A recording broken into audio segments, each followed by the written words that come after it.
Hello, maayong buntag sa tanan. So ani ana pud ta karon no para atong susihon unsa gyud ka effective ang pre-biocure. So karon akong kauban akong amahan.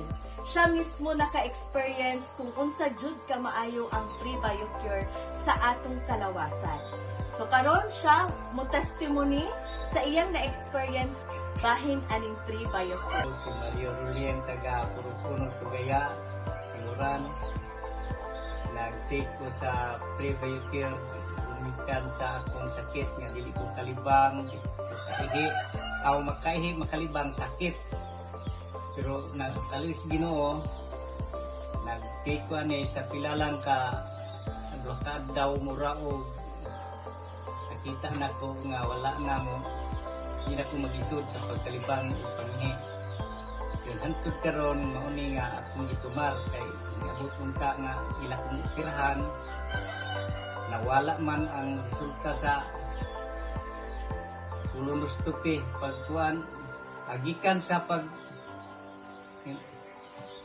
katong ultrasound nakita nila nga naay mura og tumo kadako nga operahanan dayon abot sa CT scan video murag na wala-wala pa colonoscopy mao to nga ang resulta ingon nga infection ra wala ra madayon pero mao ni silang mao na yung tambala akong tumar sa matag adlaw.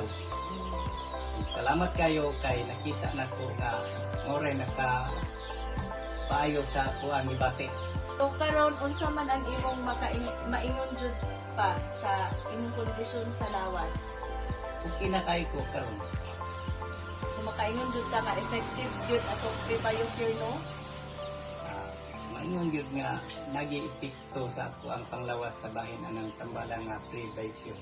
Alright. So karon nadungog jud ninyo mismo sa isa ka customer nato nga na-experience jud niya unsa ka maayo ang pre-biocure.